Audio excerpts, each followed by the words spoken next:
Welcome back to Inspector Toolbelt Talk, everyone. Every so often I'll do a podcast based on basically volume of questions. So, guys will contact me, they'll message me, they'll call me. And a common theme lately is getting past what we call the stall. So, I'm going to use a smoking meat analogy here. So, anybody who's ever smoked meat knows about the stall. So, the science behind it is basically evaporative cooling. So as meat is cooking, enough moisture is coming out of it that it is cooling itself to the point where the temperature won't go up. So if you need your, roast at 195 degrees in the center for hours sometimes, if you've ever done a brisket, it'll get stuck at like 140 degrees or 170 degrees and it'll stay there for hours because it's cooling at the same rate that it's heating up. So it just gets stuck. So, if that analogy doesn't mean anything to you, I'm sorry. But basically, we're going to be talking about when we get the stall in our business, when we get the stall as an inspector. This has happened to me many times. And I remember the first time it happened. And for us, it's, maybe it's different. Maybe we get the stall at 20 inspections a year. Like we did 20 inspections last year, and we're only going to be on course to do 20 this year. Or you can't get past doing 3 or 4 inspections a week, or maybe the most common stall that I hear is when you hit about around 400 to 500 inspections a year, maybe a little less, maybe a little bit more, and you can't seem to get far enough ahead to hire an inspector. So we stall. And so sometimes it's months, sometimes it's years where we're stuck at this one spot in our business. And we're not moving backwards, but we're not moving forward. It's the stall. So, anyways, I digress. The first time it happened for me, I remember being really stressed because I'm like, maybe I just hit the pinnacle of what I can do. And I wasn't doing a lot of inspections at the time. It was like year one of my business, so I was probably just overthinking it.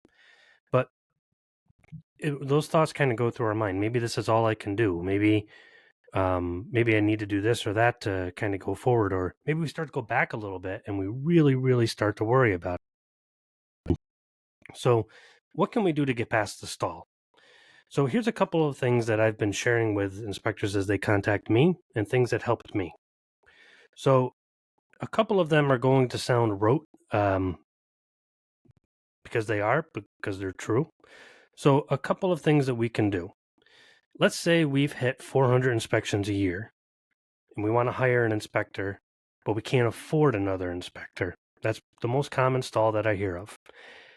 I've said it before and I'll say it again. Charge more and add ancillaries. It's the way to go. So if we're at 400 inspections and we can't afford another inspector, we're not charging enough. So we may say, well, I'm already at, 450, which is, $45 above national average or whatever it is right at the moment. It kind of goes up and down lately a lot. Okay, that's great. But if we want to hire another inspector, we're going to need to make more money. And the two primary ways we do that is by charging more or adding ancillaries. The first one is an easy mathematical equation. When it gets a little bit busier in the spring, raise our prices maybe $25 per service. As we get to the summer months, maybe another $25, maybe more, whatever it is, raising our prices. So now if we do 400 inspections, we're making a lot more, and it's easier to charge it that much if you do it in small increments. But it's also easier to hire an inspector when we're making more per inspection. Adding ancillaries is the hard part. And I say that because we always get nervous when we go out of our comfort zone, which we're actually going to mention that later on about being uncomfortable. But it is really important that we consider other ancillaries that we've never considered before. And this comes up a lot. And I'm going to repeat a phone call that I have probably once or twice a week with guys. Ian, I'm stuck. How do I grow my business? I tell them, add ancillaries. And they say, I'm already doing them all. I'm like, oh, okay. So you do septic inspections? No, I don't do those. In my state, that people don't want that. They want a septic company to come and do this and that. Oh, okay. Do you do chimney inspections? No, there's too much liability in that. Okay. Do you do sewer scopes? I'm too worried about breaking the cap on the hub. And I go through a whole list of ancillaries, and they have reasons why they can't do it, instead of thinking, you know what, maybe I could do this. 90% of the time, we're not doing all the ancillaries that we could be doing. We're just not going out of what we're comfortable doing. Every ancillary that I've ever added onto my service, I've always been stressed, always been a little anxious about it, and it has almost invariably ended up being awesome. So there's two benefits to the stall, to overcoming the stall to adding ancillaries. Number one, it's going to increase our per inspection fee. So you add a $400, $500, $600 septic inspection onto a $500 home inspection. I mean, you just doubled your inspection fee. And the second benefit is you end up getting more work out of that too. The mentality of consumers of getting everything in one stop is important now, to them anyways. So if they can get the septic inspection and the home inspection all in one, awesome. Can they get the sewer scope and the home inspection all in one? Great. Wood destroying insect and you name it. If they can get it all in one, we're going to win more work that way. So either one of those things will help get us past the stall. The third benefit is actually a completely separate point to help us get past the stall. Oftentimes, again, the stall happens when we reach the point where we want to hire somebody, we're at the max of what we can do, but we can't get past it. The more ancillaries we have, the easier it is to hire. One of my favorite ways to hire is not hire a full inspector. Now I have to train them to do a home inspection, a septic inspection, a pool inspection, wood destroying insect. I have to train them to do all of this. But if I have enough pool inspections coming in, and I realize this may be a bad analogy for you guys down south. Up north here, we get anywhere from $200 to $500 for a pool inspection. You guys don't always get that, but just saying. I can keep a part-time guy after hours busy all day long. So this guy might be a pool guy or work somewhere or whatever, and I can just have him 3 to 5 times a week do pool inspections after work. He's a thrilled, happy camper making an extra grand or two a week. And I'm thrilled because I can go do our regular inspections and then he's just doing that after hours. And nobody's upset about it because typically the pools are going to be outside and it's just an extra service. Same thing with septics. Can we hire a guy? Maybe we're doing 500 inspections a year, but 75 of them come with septics. Can we hire a part-time guy that only does septic inspections? It's a lot easier to hire when we have tasks like that. My favorite has always been, radon and pools to be able to get somebody to do that particular service. And I've mentioned this on a previous podcast, probably a couple of years ago now, but one of my favorite things to do too is hire not just for tasks, but to support what we already do. So that'll be our next way to get past the stall. So we're stuck at 350 inspections a year, and we don't want to hire another inspector. We just don't want the trouble, but we want to get some more inspections in during the busy season so we don't lose some agents that trust us and don't have to turn down so much work. Hire a guy to drive us around. It really does work out better than you'd expect. You don't need to pay someone a ton of money. It can be a college kid off in the summertime in our busy season and say, hey, dude, you want to drive me around all day? I'll give you $18 an hour, $20 an hour, $15. I don't know what is normal in your area, but they're going to make more than Uber, and you're going to have a guy that just drives you. So what that does is a couple of things. He's not going to just drive. He'll do things like maybe clean up after you when you hop into the attic, or maybe we're doing a septic inspection. He could fill in the hole, get our ladder out, whatever it happens to be. Bring us a bottle of water. We'd be surprised at how much time that saves. So if we're at an inspection for 3 hours, all of a sudden, 2 hours and 10 minutes in, we're done, and he's put our ladder away, and we're hopping in the car. And on the way to the next inspection, we kind of button up our report, send it out, and instead of doing 2 inspections a day, we can do 3 and be home by 5. One of my competitors who did very well for himself in his business, that was one of the ways that he actually grew to multi-inspector. He didn't hire inspectors, and that's what I did. I didn't really hire full inspectors at first, is hire people to do things like that for you. Hire someone in the summer to drive us around. Do we have a nephew or a niece that can do that? Awesome. Bring them along and have them drive while we write reports. Is our wife or somebody else answering the phone for us, or I guess I should say, is our wife, or maybe we're female home inspector and our husband is answering the phone for us, whatever the arrangement is. It, can they answer the phones while we drive? I mean, if they're driving, if they're sitting around waiting for the phone to ring anyways, can they drive us to the next inspection and call those people back? Not ideal, but just brainstorming, anything to get the drive time away from us so that we can use that time to answer client questions and finish our report and call real estate agents. Great way to get past the stall. So far, charge more, easy one. I say it all the time. If we're doing that many inspections and we're trying to get past the stall, charge more. Add more ancillaries, always a big deal. Again, really review in our heads. Am I actually doing every ancillary that I could, or I'm actually holding back because I just don't want to do that ancillary? You know what? Nobody likes looking at a big hole full of poop, but that people really pay us a lot of money to look at a hole with poop in it. Talking about septic inspections, I don't know what else is in that job description.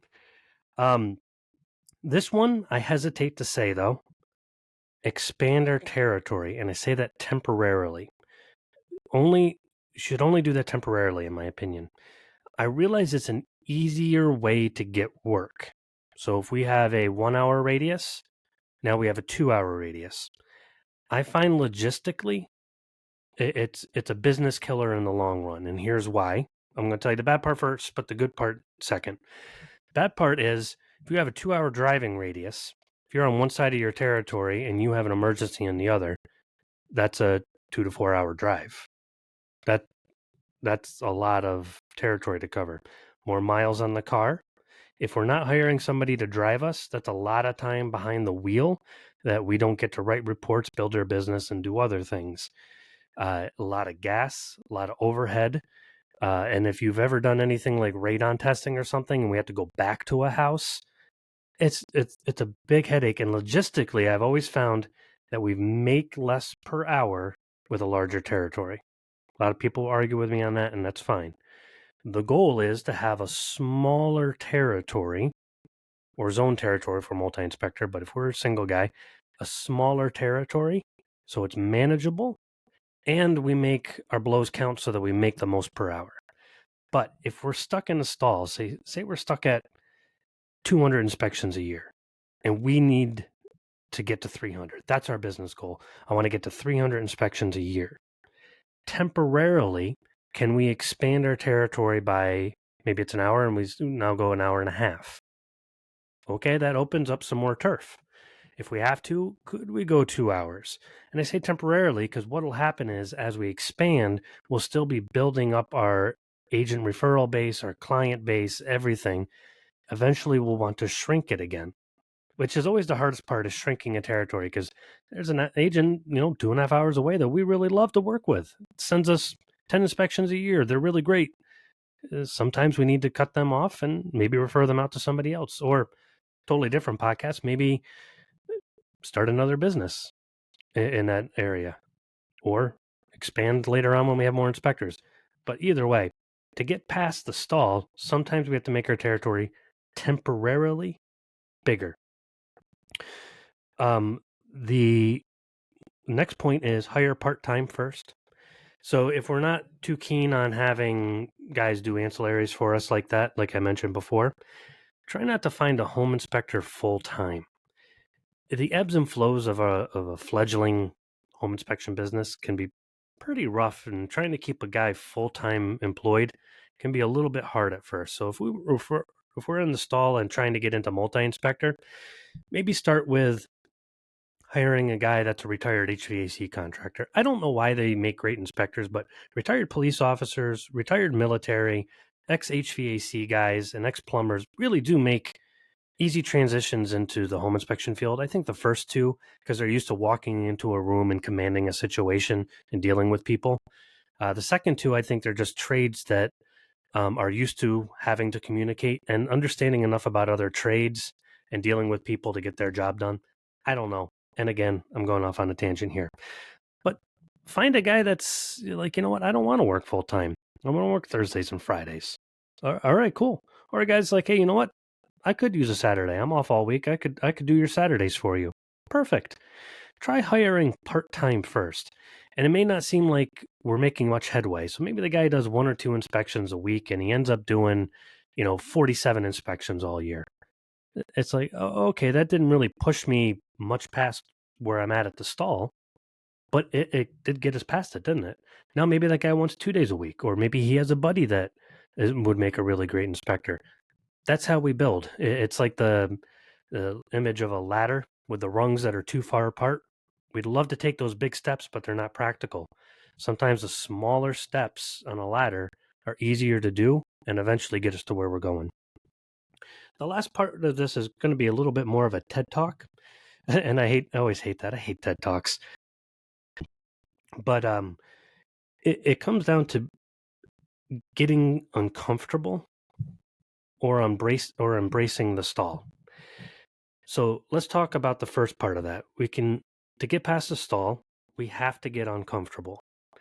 If we're at 300 inspections and we want to get to 500, any one of these things sounds good listening to it over a podcast, but turning it into something in practicality is work, thought, and getting uncomfortable. Changing and training your agents and clients to expect something different from us. Oh, we're going to be an extra half hour because we have this added service that they paid for. Yeah, might have a couple agents get a little tiffy at us. Okay. Will it help us get past the stall? Can we get uncomfortable?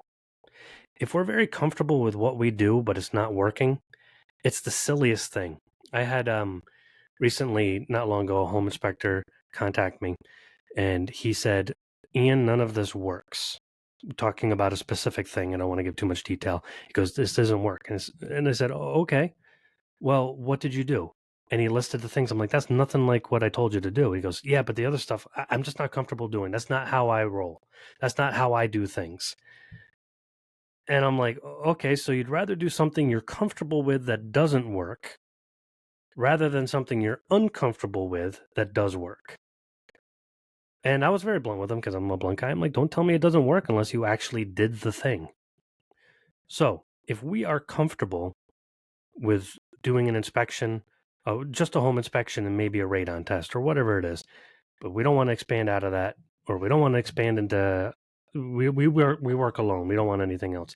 Whatever it happens to be, it sounds like maybe we're doing what we're comfortable with instead of what actually works. If you ever get a chance, watch that show, My 600-Pound Life. I watch that like some sort of junkie. I have no idea why it enthralls me so much. But it's funny how each episode goes, basically. I started in season 4, in case you actually go and watch this. But starting in season 4, people come in and they're like, I do the best I can, but it's not working. He's like, you're not doing the doctor's like, you're not doing the best you can. You weigh 712 pounds. So then they try to lose weight. They come back and they say, we did everything that you said, but I still gained weight. And he goes, you didn't do everything I said. Otherwise you would have lost 70 pounds. And it takes a long time for them to get it out of their head that they need to be uncomfortable.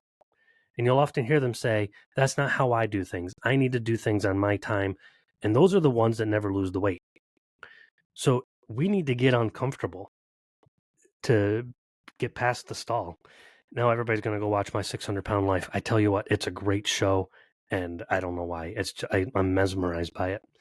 But so if we don't want to get uncomfortable, the next thing we can do is the other thing that I mentioned was embrace the stall. Now, what does that mean, embracing the stall? Well, think about it this way. Maybe it's not the stall. Maybe it's just a good spot to be. Maybe the meat that we're smoking has reached its temperature and it's delicious and delightful. We may have hit a spot in our business where maybe we're not stalled, but maybe it's the sweet spot. So step back. We do podcasts on how to be successful as a solo inspector or a multi-inspector firm. Do we really want to go any bigger? Maybe we have 2 guys, us and 2 guys for inspecting, and we want to get bigger, but we can't seem to. Step back and say, well, maybe it's manageable with me and 2 inspectors. You know what? They're well paid. They're happy. We increase our prices a little bit every year. I'm making a killing. what is expanding past what I consider the stall going to really do for my business?